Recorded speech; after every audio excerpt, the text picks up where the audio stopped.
नमस्कार दोस्तों, आपका हमारे चैनल ओमकारा भक्ति में बहुत बहुत स्वागत है।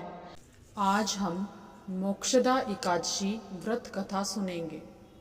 श्री कृष्ण जी कहते हैं, मार्गशीर्ष माह के शुक्ल पक्ष में आने वाली इस एकादशी को मोक्षदा एकादशी कहा जाता है। यह व्रत मोक्ष देने वाला तथा चिंतामणि के समान सब कामनाएं पूर्ण करने वाला है, जिससे आप अपने पूर्वजों के दुखों को खत्म कर सकते हैं। इसका महत्व मैं तुमसे कहता हूँ, ध्यान से सुनो। गोकुल नाम के नगर में वैखानस नामक राजा राज्य करता था। उसके राज्य में चारों वेदों के ज्ञाता ब्राह्मण रहते थे। वह राजा अपनी प्रजा का पुत्रवत पालन करता था। एक बार रात्रि में राजा ने एक स्वप्न देखा कि उसके पिता नरक में हैं। उसे बड़ा आश्चर्य हुआ। प्रातः वह विद्वान ब्राह्मणों के पास गया और अपना स्वप्न सुनाया। कहा, मैंने अपने पिता को नरक में कष्ट उठाते देखा है। उन्होंने मुझसे कहा कि हे पुत्र, मैं नरक में पड़ा हूँ, यहाँ से तुम मुझे मुक्त कराओ। जब से मैंने ये वचन सुने हैं, तब से मैं बहुत बेचैन हूँ। चित्त में बड़ी अशांति हो रही है। मुझे इस राज्य, धन, पुत्र, स्त्री, हाथी, घोड़े आदि में कुछ भी सुख प्रतीत नहीं होता। क्या करूं? राजा ने कहा, हे ब्राह्मण देवताओं, इस दुख के कारण मेरा सारा शरीर जल रहा है। अब आप कृपा करके कोई तप, दान, व्रत आदि ऐसा कोई उपाय बताइए जिससे मेरे पिताजी को मुक्ति मिल जाए। उस पुत्र का जीवन ही व्यर्थ है जो अपने माता पिता का उद्धार न कर सके। एक उत्तम पुत्र जो अपने माता पिता तथा पूर्वजों का उद्धार करता है, वह 1000 मूर्ख पुत्रों से अच्छा है। जैसे एक चंद्रमा सारे जगत में प्रकाश कर देता है, परंतु हजारों तारे नहीं कर सकते। ब्राह्मणों ने कहा, हे राजन, यहाँ पास ही भूत, भविष्य, वर्तमान के ज्ञाता पर्वत ऋषि का आश्रम है। आपको उनकी शरण में जाना चाहिए। आपकी समस्या का हल वे जरूर करेंगे। ऐसा सुनकर राजा मुनि के आश्रम पर गया।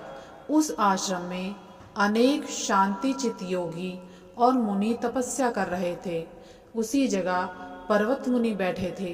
राजा ने मुनि को साष्टांग दंडवत प्रणाम किया। मुनि ने राजा से राज्य का कुशल मंगल पूछा। राजा ने कहा कि महाराज, आपकी कृपा से मेरे राज्य में सब कुशल मंगल है, लेकिन अकस्मात मेरे चित्त में अत्यंत अशांति होने लगी है। ऐसा सुनकर पर्वत मुनि ने आंखें बंद की और भूत विचारने लगे। फिर बोले, हे राजन, मैंने योग के बल से तुम्हारे पिता के कुकर्मों को जान लिया है।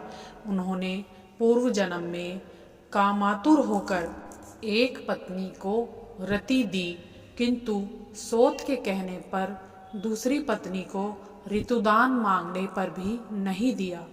उसी पाप कर्म के कारण तुम्हारे पिता को नरक में जाना पड़ा। तब राजा ने कहा, इसका कोई उपाय बताइए।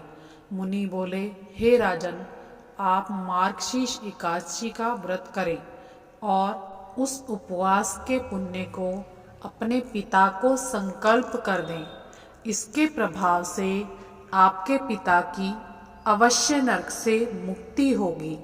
मुनि के ये वचन सुनकर राजा महल में गए और मुनि के कहे अनुसार कुटुंब सहित मोक्षदा एकादशी का व्रत किया। इसके उपवास का पुण्य अपने पिता को अर्पण कर दिया। इसके प्रभाव से उसके पिता को मुक्ति मिल गई और स्वर्ग में जाते हुए वे पुत्र से कहने लगे, हे पुत्र, तेरा कल्याण हो। यह कहकर स्वर्ग चले गए। मार्गशीर्ष मास की शुक्ल पक्ष की मोक्षदा एकादशी का व्रत जो भी कोई करता है, उसके समस्त पाप नष्ट हो जाते हैं। इस व्रत से बढ़कर मोक्ष देने वाला और कोई व्रत नहीं है। इस कथा को पढ़ने या सुनने से वायपेय यज्ञ का फल मिलता है।